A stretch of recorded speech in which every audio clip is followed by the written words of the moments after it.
একটা ছেলে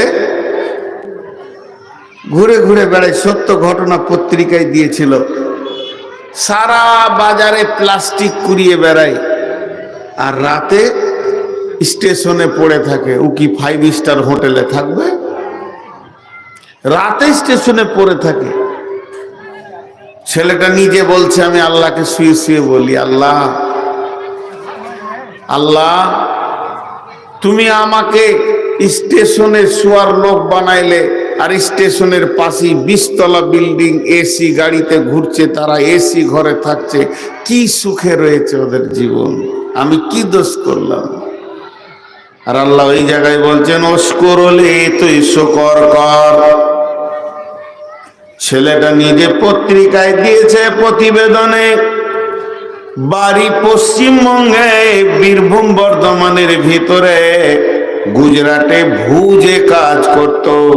সারাদিন শহরে ঘুরে ঘুরে যে কটা ভাঙড়ি হতো, সন্ধ্যার সময় বিক্রি করে দিয়ে 200-100 টাকা পকেটে ভরে 2টি রুটি খেয়ে প্ল্যাটফর্মে শুয়ে থাকতো।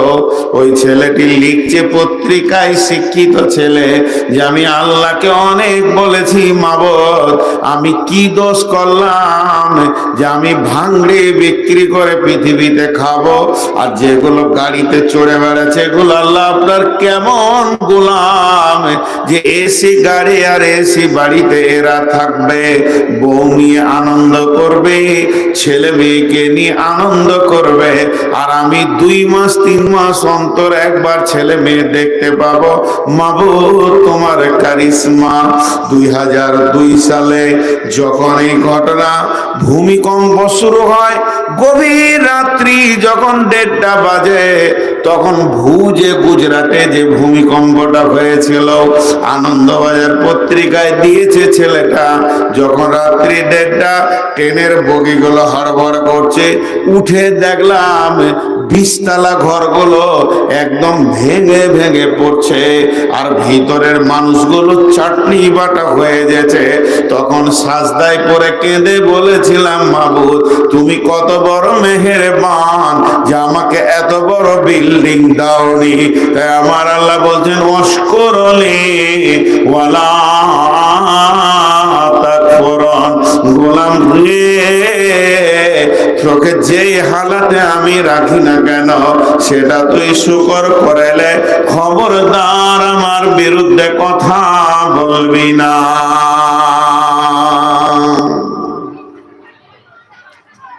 খবরদার আমার বিরুদ্ধে কথা বলবি না। আমাদের অভ্যাস কি, মাঠে কাজ করছি, মার্কেটে আছি, ব্যবসা করছি, গাড়িতে আছি, সময় যদি একটা পেয়ে গেলাম তা চায়ের দোকানে গিয়ে বসে থাকবো। চ খলিল রে, চা খাবি না? চ চায়ের দোকানে যে ভ্যাট ভ্যাট করে সময় কাটাবো। সাহাবারা জালা মাজমাইনদের জীবনে কি ছিল? কাজে ব্যস্ত থাকতো, আর না থাকতো তো রসুলের মজলিসে এসে বসে থাকতেন।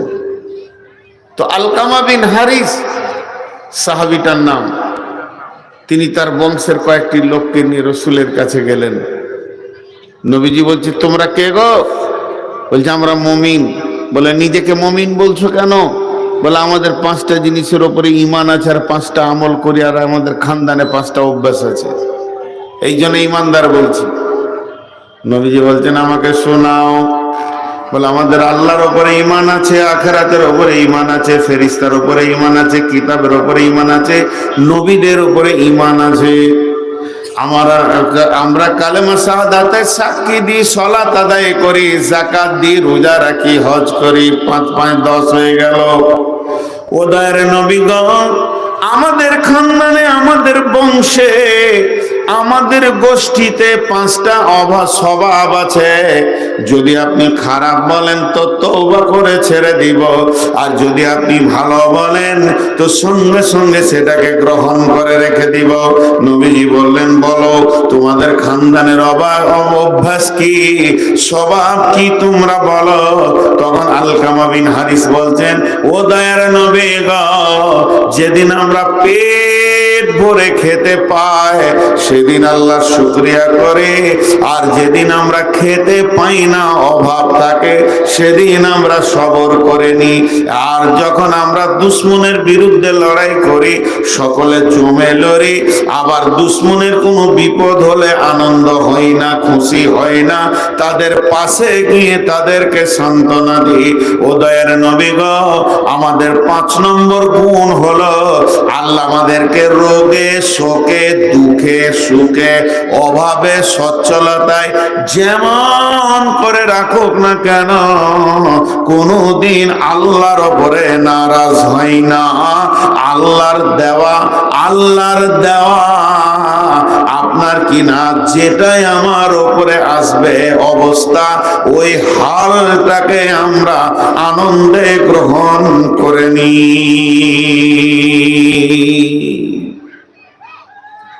মুসলমান, হালাত তো আবেই আল্লাহর কাছ থেকে, তো এই হালাতকে হল করতে হবে ইমানের উপরে। তো আল্লাহর উপর ইমান রাখতে হবে, আল্লাহ আছি, আল্লাহ আছি, আল্লাহ আছি। जब हालात आते थे ईमानदारों पर, साहबियों पर हल करते थे अल्लाह को लेकर। जब हालात आते थे ईमानदारों पर, साहबियों पर, उसको हल करते थे अल्लाह को लेकर। और जब आते थे कुफरे पर, मुशरिकों पर, तो वो हल करना चाहते थे असबाब को लेकर। मुसलमान हर हालते अल्लाह के शरण रखबे।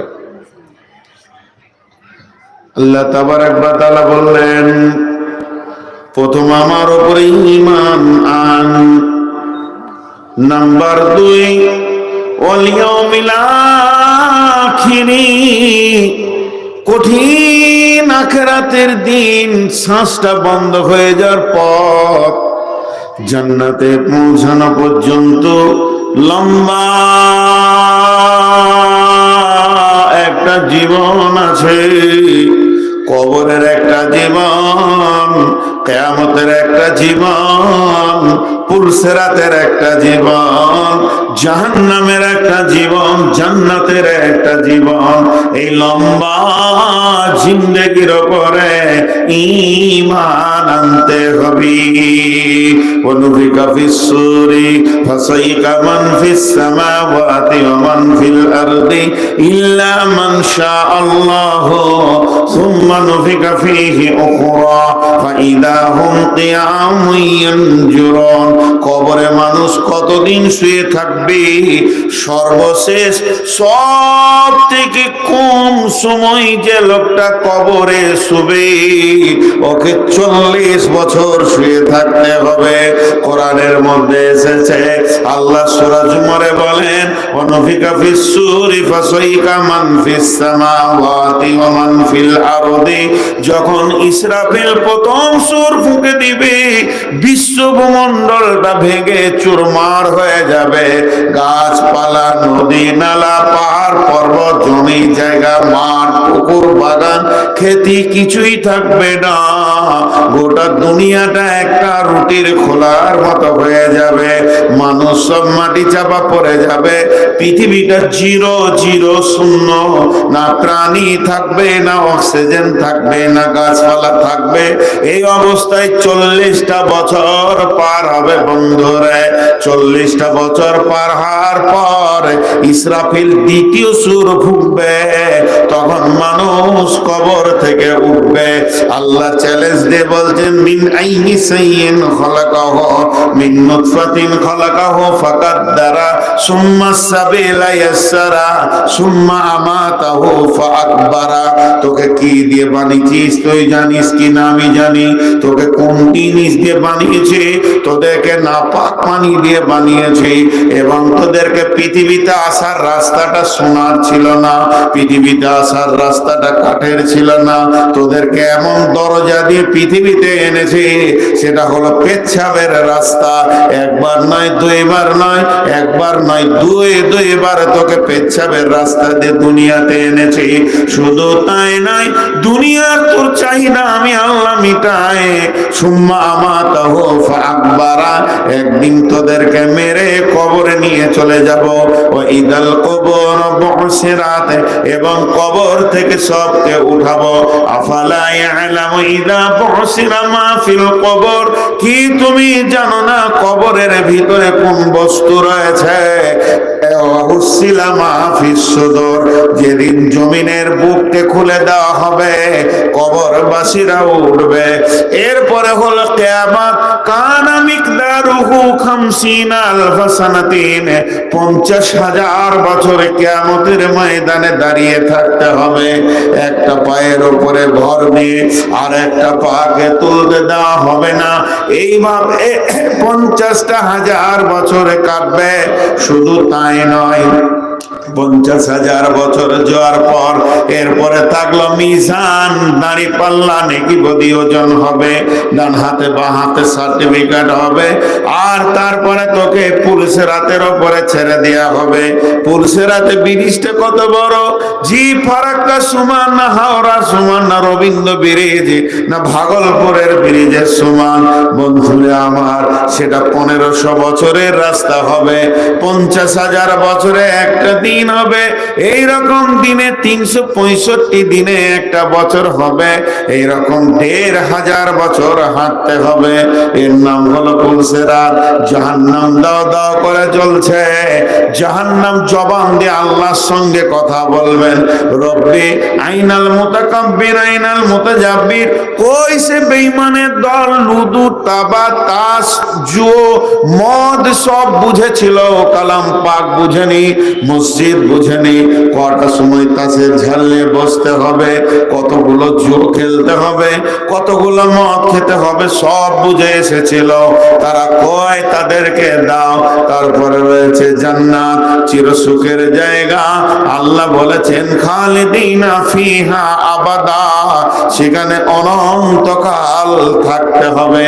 সেখানে আর মত কোনোদিন পৌঁছাবে না। এক কথায় আমার রব বলেছেন ওয়ালিয়াউমিল আখিরি, তোর আল্লাহর উপরে ঈমান আনা যত জরুরি, অতটাই তোর জরুরি হচ্ছে, প্রয়োজন হচ্ছে আখিরাতের উপরে ঈমান আনা। মত থেকে নিয়ে জান্নাত জাহান্নাম পর্যন্ত, যেটা দেখা যায় না, এইরকম একটা জগৎ আছে, এটাকে বিশ্বাস করতে হবে।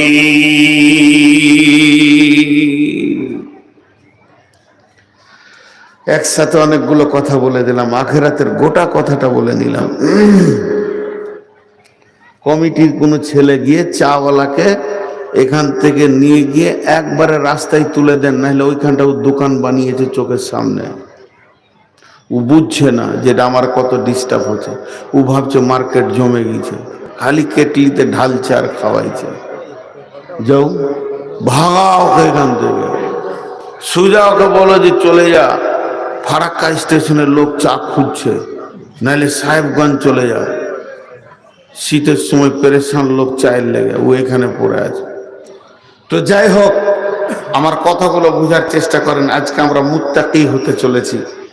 তো মুত্তাকি হতে গেলে 5টা জিনিসের উপরে ঈমান আনতে হবে বলেছি। তার মধ্যে 2টা বলা হলো, আল্লাহর উপরে ঈমান, আখিরাতের উপরে ঈমান। আখিরাতের উপরে ঈমান। আপনি যদি এই এলাকা ঘুরেন, মানুষ কাঁদে, কাঁদে গো। কাঁদছো কেন জি? আব্বা মরে গেছে, তুমি কাঁদছো কেন? মা মরে গেছে, তুমি কাঁদছো কেন? বড় ভাই অ্যাক্সিডেন্ট করেছে, তুমি কাঁদছো কেন? ভাতিজা বলে এতিম হয়ে আছে। কাঁদার অনেক ওয়াজা আছে, কারণ আছে, কিন্তু একটা লোক দেখাতে পারবেন যে আমি কাঁদছি জাহান্নামের ভয়ে? এই গ্রামে, এই টোলাতে হু হু করে কাঁদছো, কাঁদছো কেন জি? জাহান্নামের ভয় নেই। বন্ধুরা আমার, সাহাবীটার নাম আব্দুল্লাহ ইবনে রাওয়াহা। সাহাবীটার নাম আব্দুল্লাহ ইবনে রাওয়াহা। জওয়ান সাহাবী, যুবক সাহাবী, তার ভিতরে জওয়ানি খতম হয়নি, যৌবন উত্তাল পাতাল করছে। তার বিবির ভিতরেও জওয়ানি খতম হয়নি। আব্দুল্লাহ ইবনে রাওয়াহা বিবির জাঙ্গে মাথা দিয়ে শুয়ে আছেন। বাইহাকি শরীফের হাদিস, আল্লাহর নবী আব্দুল্লাহ ইবনে রাওয়াহা যে জাঙ্গে মাথা দিয়ে শুয়ে কাঁদছেন, আর বিবি তার স্বামীকে দেখে কেঁদে ফেলল। আব্দুল্লাহ ইবনে রাওয়াহা উত্তরে বিবিকে বলছেন, তুমি কাঁদছো কেন? তখন বিবি উত্তরে বলছেন, আপনি কাঁদছেন তাই আমি কাঁদছি। আপনি কাঁদছেন কেন? স্বামী উত্তরে বলছে, বিবি রে, বেগম রে, তুমি আমার কান্না দেখেছো কিন্তু মুখের কথা শুনোনি। আমি কি বলছি একবার দেখো। বিসমিল্লাহির রহমানির রহিম। ওয়া ইন মিনকুম ইল্লা ওয়ারিদুহা কানা আলা রাব্বিকা হাতমান মাকদিয়া। এই আয়াতটা সূরা মারিয়ামের ৭১ নম্বর আয়াত। ঘুরিয়ে ঘুরিয়ে পড়ছে আর চোখের পানিতে অঝর নয়নে কাঁদছেন। তখন উনি বলছেন বিবিকে, বিবি রে, আল্লাহ এই আয়াতে কি বলছে জানিস? তোকে হুঁশ আছে কি? আল্লাহ বলছেন, বিশ্ববাসী রে, তুমি ইমানদার হও চাই বেঈমান হও, নামাজি হও চাই পরেশগার হও চাই মাতাল হও জুয়ারি হও, যা হবে হও না কেন, তোমার আসল ঠিকানার নাম জান্নাত। জান্নাত কোন সরজমিনে আমি রাখিনি, জান্নাতকে রেখেছি জাহান্নামের ওই পারে। তোমাকে জাহান্নামকে টপকে জান্নাতে যেতে হবে। আর সেই জাহান্নামের মুখে আমি একটা ব্রিজ বানিয়েছি যার নাম হচ্ছে পুল সিরাত। সেই সিরাতটা এমন সিরাত হবে, এমন একটা পুল হবে রে বিবি, বিশ্ব নবী বলেছেন সেই পুল সিরাতের উপরে মানুষ যখন আসবে, ওই যে 1500 বছরের রাস্তা, পুল সিরাতের দুই ধারে বড় বড় বৃক্ষ রয়েছে, বড় বড় গাছ রয়েছে। ওই গাছগুলি কিসের বিবি রে? সেগুলো আগুনের গাছ। আর সেই গাছে লম্বা লম্বা ফল, সজনে ডাঁটার মতো, ছুটির মতো লম্বা লম্বা ফল। কিন্তু বিবি রে, নবীজি বলছেন প্রত্যেকটি ফলের মাথাটা অত্যন্ত ধারালো, চোখা, আর মাছ ধরা বংশীর মতো আকর হয়ে আছে। বিবি রে, এগুলো লাখ লাখ কোটি কোটি পুলসেরাতে ঝুলছে। যদি কারো চামড়াতে একটা বিধে যায়, তার আর জান্নাত যাওয়া হলো না।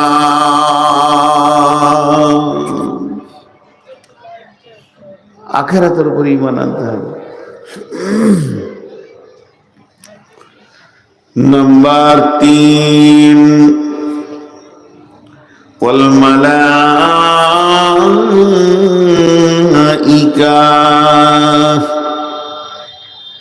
ফেরেশতা নামে আল্লাহর একটি মাখলুক আল্লাহ বানিয়েছেন। ফেরেশতা আছে, দুনিয়ার ফেরেশতা আলাদা, প্রথম আসমানের ফেরেশতা আলাদা, দ্বিতীয় আসমানের ফেরেশতা আলাদা, তৃতীয় আসমানের ফেরেশতা আলাদা, চতুর্থ আসমানের ফেরেশতা আলাদা, পঞ্চম ষষ্ঠ সপ্তম আসমানের ফেরেশতা আলাদা, জাহান্নামের ফেরেশতা আলাদা, জান্নাতের ফেরেশতা আলাদা, আপনার আমার গুনাহ নেকি লেখার ফেরেশতা আলাদা, কবরের ফেরেশতা আলাদা, জান কবজ করার ফেরেশতা আলাদা। আমার রব ফেরেশতা নামে একটা প্রাণী পৃথিবীর বুকে বানিয়েছেন, সেটা সব জায়গায় রয়েছে। মানুষের নেকি গুনাহ সব যেন তারা পরিলক্ষণ করছে। এই ফেরেশতার উপরে ঈমান আনতে হবে। ফেরেশতার উপরে ঈমান, জি, একটা ফেরেশতার গায়ে বল কত, ওর ক্ষমতা কত। ওয়ানুফিকা ফিস সূরি ফাসাইকা মান ফিস সামাওয়াতি ওয়া মান ফিল আরদি। আল্লাহর একটা মাস্তান একটি ফেরেশতার নাম হলো ইসরাফিল। সুর ফুঁকে দেবে, বিশ্বভূমণ্ডলকে ভেঙে চুরমার করে দেবে। তাহলে একটা ফেরেশতার ক্ষমতা এত, আছে কতগুলি? আছে কতগুলি ফেরেশতা? আছে কতগুলি ফেরেশতার সংখ্যা কত? তাদের নারী নাই, পুরুষ নাই, তাদের মধ্যে মার্দ নাই, আওরাত নাই, তারা খায় না, পেশাব পায়খানা করে না, তাদের লিঙ্গ নাই, তাদের সন্তানাদি হয় না, বিয়ে শাদী হয় না। আল্লাহ যতগুলো বানিয়েছেন অতগুলি। তাহলে সংখ্যা কত? বিশ্ব নবী সাবে মেরাজের রাত্রিতে ফিরে আসার পর বললেন, আমি বাইতুল মামুরে সালাত আদায় করলাম, যেখানে 70,000 ফেরেশতা একসঙ্গে সালাত আদায় করেছে। আর যে ফেরেশতাটা একবার 2 রাকাত সালাত পড়ে নেবে, কিয়ামত হয়ে যাবে, দ্বিতীয় চান্স সে পাবে না। ওটা কমিটি ছিল নাকি? ওই যে ওখান থেকে তারেন, ওই ফুট চল, খুব শিয়ানা মাল আছো তুমি, মার্কেটের দোকানে ঘুরে যাও, তোমাকে আল্লাহ যদি গরিব করেছে ওখানে যাও, চলে যাও, বহরমপুর যাও, অনেক বড় শহর, সারাদিন ঘোরা হবে। আল্লাহ মাফ করুন। তো ফেরেশতার উপর ঈমান আনতে হবে। কোনো মানুষ যদি একবার বুঝে লাই যে এই মাহফিলে সিআইডি আছে, সরকারের তো বিরুদ্ধে কথা বলবে না, তো মানুষের দিলে যদি একবার চলে আসে যে ফেরেশতা বলে আল্লাহর একটা দূত আছে, তো ওর দ্বারা গুনাহ করা খুব শক্ত হয়ে যাবে। তারপরে কি কুল কিতাব,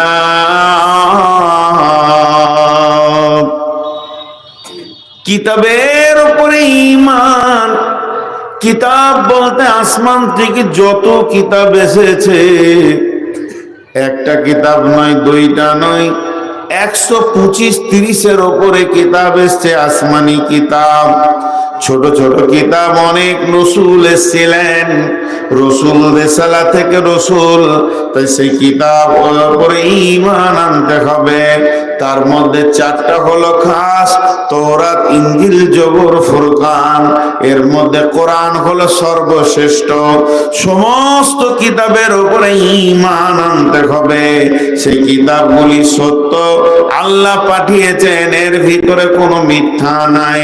এগুলোকে একদম শুদ্ধি অন্তরকরণে বিশ্বাস করতে হবে যে কিতাবের উপরে ঈমান আনতে হবে। একটা কিতাব মিথ্যা নয়, এর ভিতরে কোনো মিথ্যা ছিল না। আমার রব যতগুলো পাঠিয়েছেন সব সত্য কিতাব। আর এর মধ্যে আমলের ময়দানে কোরআন ছাড়া অন্য কিছু চলবে না। আল্লাহ তাবারাক ওয়া তাআলা বলছেন, যালিকাল কিতাবু লা রাইবা ফীহি হুদাল লিল মুত্তাকিন। এই কিতাবের উপরে কোনো সন্দেহ নাই, এই কিতাবটা মুত্তাকিদেরকে হেদায়েত দেখাবে, রাস্তা দেবে।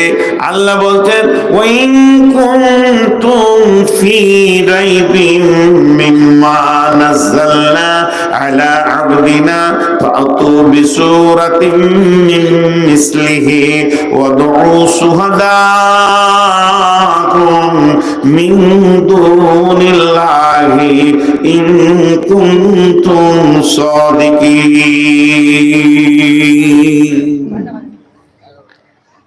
বেশি বাজিনি বস, হ্যাঁ বলছে কয়টা বাজে? বলছে উঠ, জিলাপি খাবো না। নিন কেন আসবে? হ্যাঁ, ওরা পাবজি খেলে রাত 1:30টা পর্যন্ত, আর ফেসবুক চালায় 2:30টা পর্যন্ত। ওদের নিন আসবে।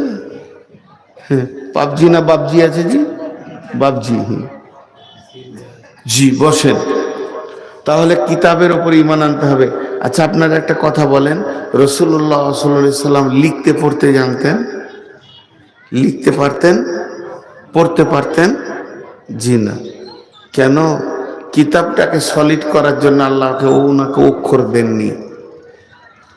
যদি লিখতে পড়তে রসুল পারতেন তাহলে কাফের বেঈমানেরা বলতো যে কোরআনটা ওর লেখা, রাতের আঁধারে লুকিয়ে লেখে লাই আর সকালে বলে জিবরাইল দিয়ে গেছে। এইটা বলতে দিবে না আল্লাহ কাউকে, ওই লেগে ওনাকে অক্ষরই শিক্ষা দিলে না। জি, তাই কিতাব হলো সলিড। ওয়ান নবীন, যত নবী পৃথিবীর বুকে এসেছেন সমস্ত নবী সত্য নবী ছিলেন, তাদেরকে আল্লাহ পাঠিয়েছিলেন, তারা ঈমানের দূত ছিলেন, তারা পৃথিবীতে আল্লাহকে, আল্লাহর একত্ববাদকে আপনার কিনা প্রতিষ্ঠিত করার জন্য এসেছিলেন। সারা পৃথিবীতে শিরকুল ভেঙে তাওহীদকে তৈরি করার জন্য তারা এসেছিলেন। তাই নবীদের উপরে ঈমান আনতে হবে। আমাদের তো নবীর উপরে ঈমান আছে, রাসূলুল্লাহ সাল্লাল্লাহু আলাইহি সাল্লামের উপরে ঈমান আছে, চেয়ারে যতজন বসে আছে ঈমান আছে, নামতে যতজন বসে আছে ঈমান আছে, বামে যতজন আর ডানে সামনে আছে সকলের ঈমান আছে। নবীজির উপর আমাদের ঈমান আছে। ঈমান আছে বলি বসে আছি রসুলের কথা আল্লাহর কথা শোনার জন্য।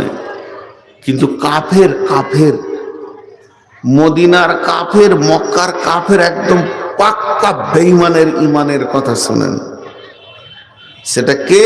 একটা মহিলা, রসুলের চাচা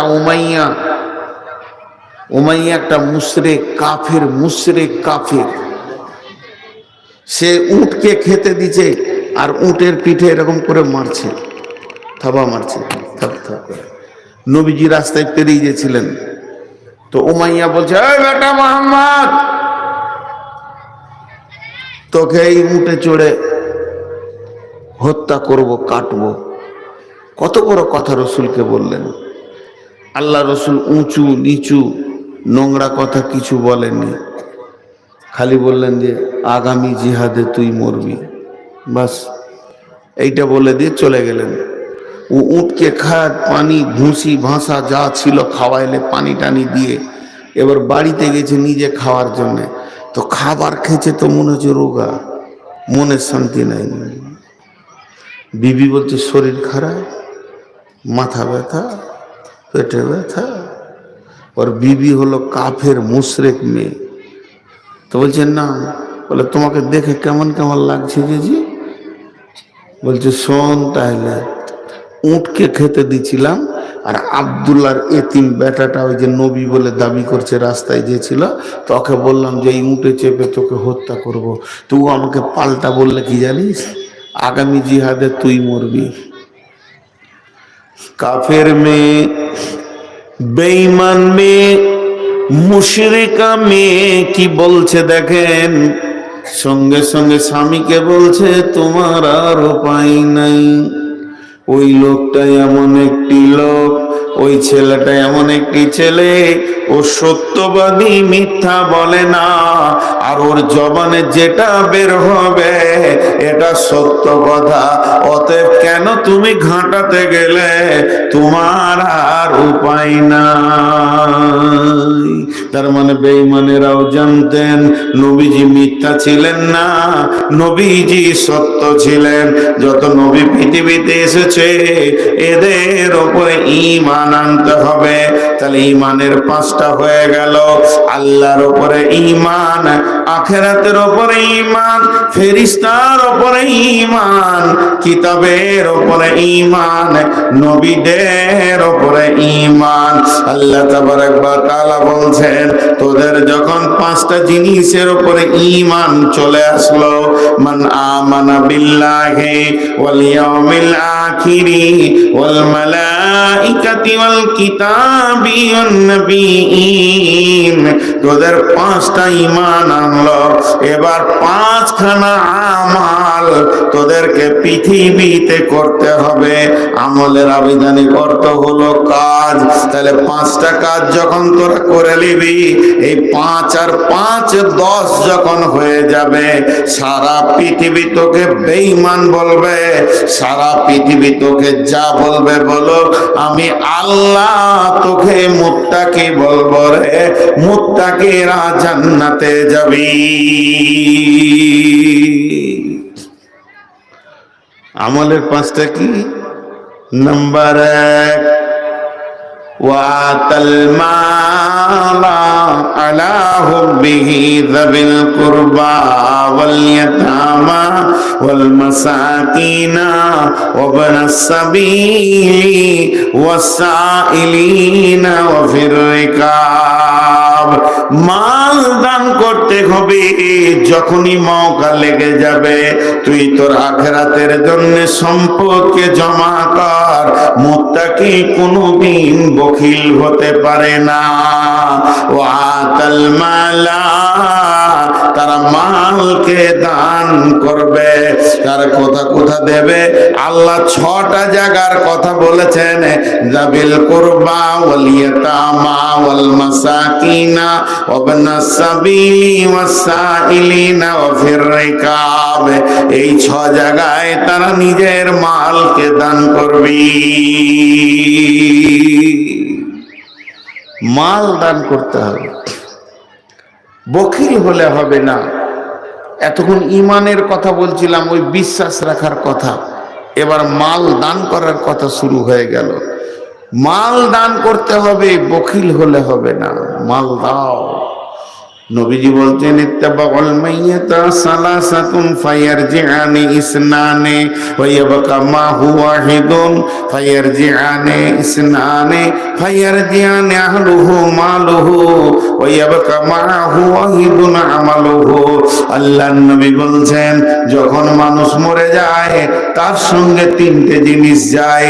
একটা হলো মাল, একটা আহাল আর একটা আমাল। আহাল আর মাল ঘুরে আসে, আমল তার সঙ্গে চলে যায়। বিশ্বনবী বলছেন খাসলাতু মিন উম্মতি মালি মালি মালি, আমার উম্মতের অভ্যাস হচ্ছে খালি মাল মাল মাল।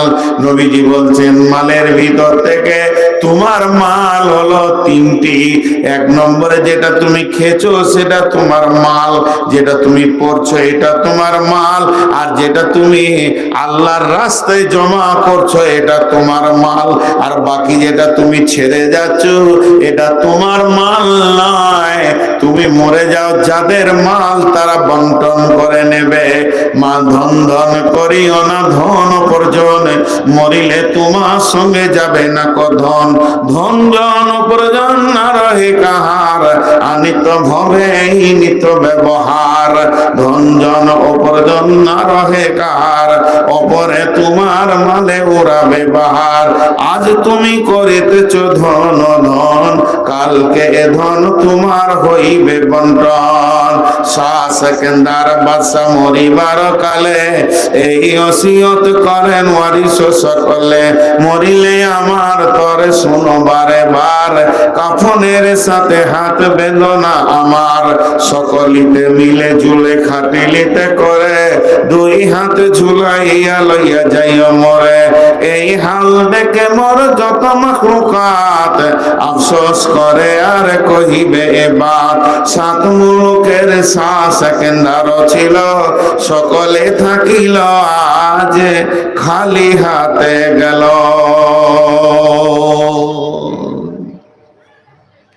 শেষ।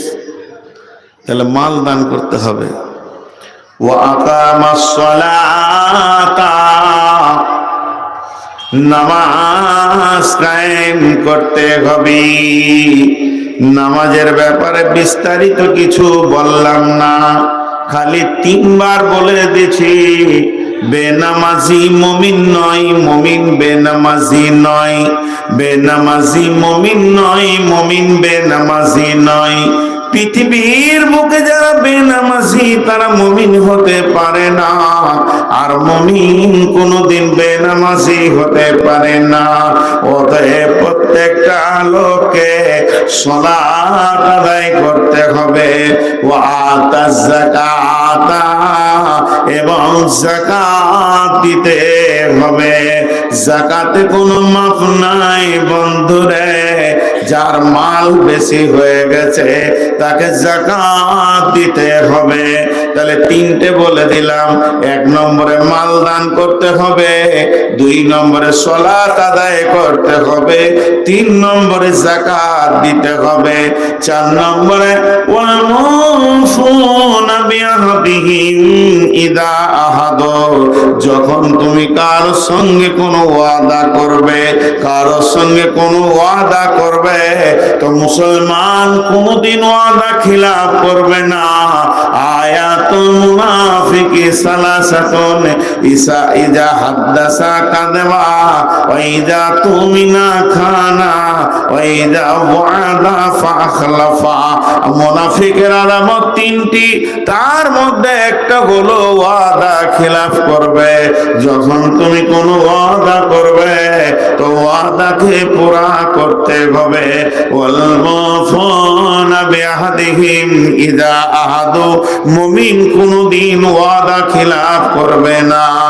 আর 5 নম্বরে ওয়াসসাবিরিনা ফিল বাসাই ওয়াদ-দাররাই ওয়া হিনাল বাস, বিপদ আপদে এবং জিহাদের ময়দানে ধৈর্য ধারণ করতে হবে। তাহলে 5টা আমলের কথা, 1 নম্বরে মাল দান করো, 2 নম্বরে সালাত আদায় করো, 3 নম্বরে যাকাত দাও, 4 নম্বরে ওয়াদা পূরণ করো, আর 5 নম্বরে বিপদ আপদে ধৈর্য ধারণ করো। ওই যে উমাইয়া রসুলকে বললে তোকে মারবো, ওই উমাইয়ার বিজনেস ছিল সুদের। দেখেন আবার ঘটনাটা শুনেন, দুবার কাজে লাগবে এই বক্তব্যে। ও সুদের বিজনেস করত। আর সাহাবীদের ভিতরে একজনের নাম ছিল আব্দুর রহমান। তা আব্দুর রহমান উমাইয়াকে গিয়ে বলছে, কিছু টাকা ধার দিবি, দরকার ছিল কিছু মাল। তো বলছে, আমার তো সুদের বিজনেস, আর তোরা নবী মোহাম্মদ সাল্লাল্লাহু আলাইহি সাল্লামকে রসুল বলে মেনে নিয়েছিস, তোরা তো আর সুদের টাকা দিবি না, তাহলে কেমন করে কি টাকা দিলে তোরা করে, আমার যে সুদের বিজনেস। তো আব্দুর রহমান উত্তরে বলছে, তুই টাকা দিবি আর না দিবি, সুদ দিব না, সুদে আমরা নাই। এখন কি বলছিস বল। খানিকটা ভেবে চিনতে দেখছে, তাও তো নিজের লোক। আচ্ছা যাগা, তোকে দি, সুদ না দিগা, তোকে কিছু টাকা দিব, যা। তো তুই একটা কথা বল, আমি যখন খুব বিপদে পড়বো তখন তুই জান দিয়ে আমাকে বাঁচাবি, ওয়াদা কর। যা, ওয়াদা করে দিলাম, জান দিয়ে বাঁচাবো। তো ওয়াদা হয়ে গেল। আর ওই দিকে রসুল বলেছে, আগামী জিহাদে তুই মরবি। ও কিছুক্ষণ মনটাকে কষ্ট করে থাকার পর, বেটা ছেলে তো 5-7 রকম চিন্তা করে দম নিয়ে একটা বুদ্ধি বের করে আর বিবিকে বলছে, খেপি রে, তোকে হুঁশি নেই, আমি আগামী জিহাদে যাব না, তা মরবো কেন? ও মোহাম্মদ বললি মরবো নাকি? আমি জিহাদে যাব না, না থাকবে বাঁশ, না বাঁচবে বাঁশরি, তো আমি ওখানে পৌঁছাবই না, তো মরবো কি করে? বাস, ওর বুকে বল হয়ে গেল। এবার উহুদের যুদ্ধ শুরু হলো। চারিদিকে সব চল চল চল চল চল চল, এই তোর আয় রে, লাঠি লিয়ে আয় রে, তালোয়ার লিয়ে আয়, ঢাল লিয়ে আয়। এদিকে রাসূলুল্লাহ সাল্লাল্লাহু আলাইহি ওয়াসাল্লাম সাহাবীদেরকে রেডি করছে। তো কাফেররা বলছে, অমুক এসছে, ও এসছে, ও এসছে, ও এসছে, এসছে। উমাইয়া কই? বীরটা যে নাই আমাদের, যেটা সব থেকে বড় যোদ্ধা, বীরটা কই? এই কই কই কই কই, খোঁজ খোঁজ খোঁজ খোঁজ। ওকে তখন 2টা লোক ওর বাড়ি পাঠিয়ে দিলে, যা উমাইয়াকে ডেকে নিয়ে আয়। উমাইয়া তখন একটা লম্বা বিছানা করে চাদর ঢাকা দিয়ে লম্বা হয়ে শুয়ে আছে। তো বাহির দরজা থেকে ডাকছে, উমাইয়া, তার মানে জিহাদাই। আর ও চাদরের ভিতর থেকে বলছে, বেরাম আসলে ওর রোগ যে মরবো মোহাম্মদ বলেছে। যখনই বলেছে ব্যারাম, রাসূলুল্লাহ যখনই বলেছে ব্যারাম, তখন এরা তিনটে কথা ওকে বলেছে, তিনটেতে প্রেস্টিজ ফাইচার। এক নম্বরে বলছে, উমাইয়া রে, যদি ব্যারাম মনে করে জিহাদে না যাবি, তাহলে তোর বাপ দাদার মূর্তিগুলোকে ভেঙে দিগা লাত মেরে মুহাম্মাদের দিন গ্রহণ করেলে। দুই নম্বরে বলছে, উমাইয়া রে, জিহাদে যদি না যাবি, তাহলে তোদের বহু বেটিগুলোকে মুহাম্মদ সাল্লাল্লাহু আলাইহি সাল্লামকে দিয়ে দিগা, ওর কাছে থাকবে। তিন নম্বরে বলছে, ও উমাইয়া, জিহাদে যদি না যাবি, তাহলে অস্ত্র, ঢাল, তলোয়ার, মালমত্তা যা আছে নবী মুহাম্মদকে দিয়ে দিগা। ওর কলজেটা জ্বলে গেল। চাদর ছড়িয়ে দেওয়ার বিবিকে বলছে, দে তোকে তলোয়ারটা, আমার বাপ দাদার মূর্তি ভাঙবো, তলোয়ার দে। বেরিয়ে গেল। যেই জিহাদের ময়দানে গিয়ে পৌঁছিয়েছে, হযরতে বেলাল ওকে দেখেছে, তো সঙ্গে সঙ্গে তলোয়ারের খাপটাকে ফেলে দিলে ছুঁড়ে। তলোয়ার এমনি তুলেছে, যেই তুলেছে তো তলোয়ারের যে ঝিলিক উমাইয়ার চোখে লেগেছে। তো উমাইয়া তখন বেলালকে দেখে বাম দিকে সরে গেল। তো বেলালের চোখ বাম দিকে, ও আসছে ডান দিকে, তো ডান দিকে একেবারে মাছের জিলা লাগা টোপের মতো লেগে আছে হযরতে বেলাল। তখন উমাইয়া যেদিকে সরে, বেলাল খালি এরকম তাকিয়ে আছে, একদম বাঘের মতন। খালি রসুল বলুক যে কাজ শুরু হয়ে গেছে, তারপরে দেখছি। উমাইয়া মনে মনে করছে, বেলাল নেবে নাকি রে আমাকে, বেলালই মারবে নাকি। যখনই লাব্বাইক নারে তাকবীর, আল্লাহু আকবার, জিহাদের ময়দানে ঝাঁপ মেরে দিল হযরতে বেলাল। কাউকে ছেড়ে দিয়ে উমাইয়াকে টার্গেট করে দৌড়তে শুরু করলো। উমাইয়া উটটা কাছে কাছে রাখছিল, যদি খবর খারাপ দেখে উটে চড়ে পালাবো। কিন্তু দুর্ভাগ্য বিষয়, বেলালের হুঙ্কারে উমাইয়া তাড়াহুড়ো করে উটে চড়তে পারল না, বালুতেই দৌড়তে শুরু করে দিল। এদিকে উমাইয়া দৌড়ছে, আর নাঙ্গা তলোয়ার নিয়ে বেলাল পেছনে পেছনে দৌড়ছে। আর আব্দুর রহমান তখন দেখে নিয়েছে আজকে উমাইয়া বড় বিপদে পড়েছে। আমাকে ঋণ দিয়েছিল আর আমার কাছে ওয়াদা করিয়েছিল, যখন কোনো বড় বিপদে পড়ব তুই জান দিয়ে রক্ষা করবি। তখন আব্দুর রহমান নিজের তলোয়ারটাকে ফেলে দিল। দৌড়তে দৌড়তে দৌড়তে দৌড়তে বেলালের আগা মেরে দিল। উমাইয়া দেখছে আর ধরা যায় না, বালুতে উবুর হয়ে পড়ে গেল, নিচের দিকে গলা মুখ দিয়ে উবুর হয়ে পড়ে গেল। আর বেলাল কোপ তুলেছে, বেঈমানকে পৃথিবীতে রাখবো না। এমন সময় হযরতে আব্দুর রহমান উমাইয়ার উপরে শুয়ে পড়ল উবুর হয়ে, যে আমার তো ওয়াদা রাখতে হবে। ওয়াল মুফুনা বিআহদিহিম ইদা আহাদু, মুসলমান কোনদিন ওয়াদা খিলাফ করতে পারে না। আর যে শুয়ে গেল, অমনি বন্ধুরে বেলাল বালুর ভিতরে তলোয়ারটা ভরে দিয়েছে। আব্দুর রহমান দেখেনি, আর ভিতরে ভিতরে কাজ সেরে দিয়েছে। রসুলের কথা সত্য হলো, আর মুমিন তার ওয়াদাকে রক্ষা করলো। মুমিন কোনোদিন ওয়াদা খেলাপ করতে পারে না। আজকের ঘটনাটা আপনাদেরকে শোনাই।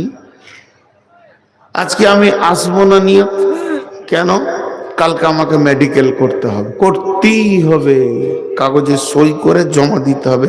পশ্চিমবঙ্গে এখন নিয়ম করে দিয়েছে, আপনাদের এতে যে ঝাড়খণ্ডে কি আছে জানি না, হজে নাম লিখিয়েছি, ফর্ম ফিল আপ সব হয়ে গেছে, মেডিকেল করতে হবে। ডাক্তারকে আজকে সকালে করতে চাইলাম, ফোন করলাম, বলছে না আমি থাকবো না, কালকে, তারপরও আবার বিকালে। তখন দেখলাম বেরিয়ে যাই, তাড়াতাড়ি ফিরে আসি, কালকে গিয়েই আমাকে মেডিকেল করতে হবে। এবার কালকের জালসা কি হবে কমিটিকে বলে দিয়েছি, যে নসিবে কি জুটবে জানি না, বর্ধমান যাব মেডিকেল করতে, ডাক্তার কখন দেখবে, কখন ছাড়বে, কখন সই করবে ওই জানে। তো মুসলমান ওয়াদা খেলাপ করবে না, যে কোনো হালে এসে পৌঁছাবে। আর কি করবে? ওয়াসসাবিরিনা ফিল বাসাই ওয়াদ-দাররাই ওয়া হিনাল বাস। বিপদে আপদে দুঃখে সুখে আর আপনার কিনা জিহাদের ময়দানে ধৈর্য ধারণ করতে হবে। তাহলে কয়টা হলো? আমার হাতের দিকে তাকান। আল্লাহর উপরে ঈমান, আখিরাতের উপরে ঈমান, ফেরেশতার উপরে ঈমান, নবীদের উপরে ঈমান, কিতাবের উপরে ঈমান। মাল দান করতে হবে, সালাত আদায় করতে হবে, যাকাত দিতে হবে, ওয়াদা করলে ওয়াদা পূরণ করতে হবে, বিপদ আপদে ধৈর্য ধারণ করতে হবে। টোটাল 10টা কথা বলা হয়ে গেল। টোটাল 10টা কথা বলা হয়ে গেল। টোটাল 10 খানা কথা বলা হয়ে গেল। আমার আল্লাহ বলছেন উলাইকাল্লাযীনা সাদাকু, এই 10টা গুণ যে যে লোকের ভিতরে আছে, যে যে মেয়ের ভিতরে আছে, এরা হলো সত্যবাদী। এরা হলো সত্যবাদী। এই সত্যবাদী কথাটা নূর মোহাম্মদ বলেনি, নবীজি বলেননি, জিবরাইল বলেননি। নবীজি বললেও তো কাজ হয়ে যেত। নূর মোহাম্মদ বলেননি, জিবরাইল বলেননি, পৃথিবীর কোন মুফাসসির বলেননি, স্বয়ং আল্লাহ বলছেন এরাই হলো সত্য। ওয়া উলাইকা হুমুল মুত্তাকুন, এরাই হচ্ছে মুত্তাকি। মুত্তাকি মানে ভয় করনে वाला, তাকওয়া মানে ভয়। জি, আপনাদের গ্রামের নাম সাতগাছি না? সাতগাছি। জি, সাতগাছির লোক, অত্র এলাকার অনেক লোক এসছেন। আপনারা কথাবার্তা শুনতে খুবই ভালো লাগলো। আজকে টোটাল বক্তব্যটা আমার কি ছিল? এরাই হচ্ছে মুত্তাকি। মুত্তাকিকে আমরা যদি মুত্তাকি হতে চাই, তাই 10টা গুণ আমাদের ভিতরে থাকতে হবে। তবে একটা কথা বলি, এখানকার বেটা ছেলে থেকে বেটি ছেলে মুত্তাকি বেশি। ওদের চোপা তখন থেকে বন্ধ হয়নি। আল্লাহ যে কোন মেশিনের চোপা বানিয়েছে ওদের, আল্লাহ। হ্যাঁ, হায়রে, একটা মেয়ে যে বকে যেছে তো যেছে, তো কোন খালা যে আছে, খালুকে দেখলে জিলাপি খাইতাম আমি। যদি খানিক খুনে এত যান জলে ওকে জেলিয়ে সংসার করছে, তার কলজেটা কি হয়ে আছে রে বাপরে। তাকে দুটো জিলাপি খেয়ে খানিকটা জানটা ঠান্ডা করতাম, 1 ঘন্টা তো ঠান্ডা হতো। তখন থেকে মুখ আর বন্ধ হচ্ছে না, প্যাচ প্যাচ প্যাচ প্যাচ করে বকতেই রয়েছে। তো ভাই, আমি শেষ করে দিলাম আজকের বক্তব্যের বিষয়। আল্লাহ আমাদের সকলকে মুত্তাকি বানান, জোরে বলেন আমিন। এখন রাত্রি 12টা, তাহাজ্জুদের টাইম। 4টা আমলের কথা আল্লাহ বলেছেন। তাতাজাফা জুনুবুহুম আনিল মাজাজি'i ইয়াদউনা রাব্বাহুম খাওফান ওয়া তামাআ ওয়া মিম্মা রাযাকনাহুম ইউনফিকুন। বিছানা থেকে উঠে যাও, উজু করো, মুসল্লাকে পেরে দাও, রবকে ডাকো চোখের পানিতে, ভয় আর আশার ভিতরে থেকে। আর ডাকার সময় তুমি রুজি থেকে দান করো। তাহাজ্জুদের টাইম চলছে এখন, আমরা বিছানাতে কেউ নাই, উঠে গেছি। আল্লাহর ভয়ে আমরা এখন বসে বসে দিনের কথা শুনছি। এখন আর একটা আমল হচ্ছে, ওয়া মিম্মা রাযাকনাহুম ইউনফিকুন, রুজি থেকে আল্লাহর রাস্তায় কিছু দিতে হবে। এখানে অনেক ট্রাকওয়ালা আছে, ক্যাসারওয়ালা আছে, এখানে বড় বড় টাকাওয়ালা আছে। কোন আল্লাহর গোলাম আছেন 5,000 10,000 দিবেন, শুনলাম মাদ্রাসাটা বানানো আছে নাকি? আর বানানো আছে? আচ্ছা, তো 2 বছর চলছে এটা নিয়ে। মাশাআল্লাহ, আছেন কেউ আল্লাহর গোলাম 5,000 10,000 দেনেওয়ালা? আল্লাহর গোলাম কেউ আছেন 5-10,000 দেনেওয়ালা? 1,000 2,000 বলেন? মাশাআল্লাহ, দেখেন উনি 5,000 বলেন। নামটা ভুলে গেলেন, মোহাম্মদ হোসেন। 2টা নাম একাই লেলিয়েছে, নানা রাতির নাম একাই লেলিয়েছে।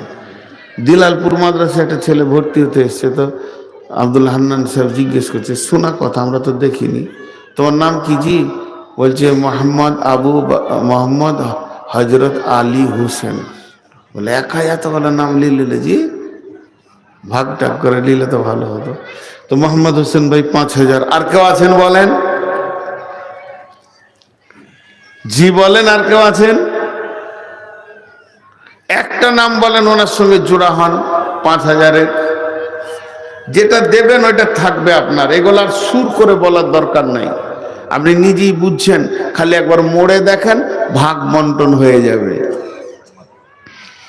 সব ভাগ বন্টন হয়ে যাবে।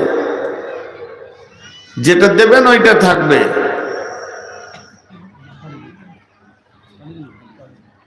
কত কত? কালিমুল 1,000। 1,000 করেই দেন 100 জন। 1,000 টাকাটা কিছুই নয় এ যুগে।